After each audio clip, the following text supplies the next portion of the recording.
Manchester test match డ్రాగా ముగిసింది. అంటే 5 టెస్టుల సిరీస్ స్కోర్ ప్రస్తుతం 1-2గానే కొనసాగుతుంది. అయితే ఈ క్రమంలోనే ఓ సంచలన వార్త వెలుగులోకి వచ్చింది. ఇందులో టీమిండియా హెడ్ కోచ్ గౌతమ్ గంభీర్తో సహా ముగ్గురుపై బీసీసీఐ త్వరలో కీలక నిర్ణయం తీసుకోవచ్చని చెబుతున్నారు. టీమిండియాకు సంబంధించిన 2 వ్యక్తులనైతే జట్టుల నుంచి తప్పించవచ్చని కూడా వార్తలు వస్తున్నాయి. బీసీసీఐ ఈ చర్యను ఇంగ్లాండ్ పర్యటనలో టీమిండియా ప్రదర్శనను దృష్టిలో ఉంచుకుని తీసుకుంటుంది. ది టెలిగ్రాఫ్ నివేదిక ప్రకారం బీసీసీఐ ఇంగ్లాండ్ పర్యటనలో ఎలాంటి చర్యలు తీసుకోదు. కానీ ఆసియా కప్ 2025 తర్వాత ఈ ఏడాది అక్టోబర్లో వెస్టిండీస్తో జరుగుతున్న టెస్ట్ సిరీస్ ప్రారంభం కాకముందు హెడ్ కోచ్ గౌతమ్ గంభీర్తో సహా ముగ్గురుపై పెద్ద నిర్ణయాలు తీసుకోవచ్చు.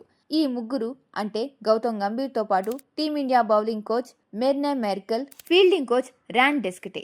బీసీసీఐ అభిప్రాయం ప్రకారం మెర్నా మెర్కెల్ బౌలింగ్ కోచ్గా ఉన్నప్పటికీ భారత జట్టు బౌలింగ్లో పెద్దగా మెరుగుదల రాలేదు. ఫీల్డింగ్లో ర్యాన్ డెస్కటే విషయంలో కూడా ఇదే పరిస్థితి. అందుకే వీరిద్దరిని జట్టు నుంచి తొలగించే అవకాశం ఉంది. టీమిండియా సహాయక సిబ్బందిలో మెర్నా మెర్కెల్, ర్యాన్ డెస్కటేల ఎంట్రీ అనేది గౌతమ్ గంభీర్ చెప్పడం వల్లే జరిగింది. అయితే గౌతమ్ గంభీర్ను బీసీసీఐ హెడ్ కోచ్గా కొనసాగించవచ్చు.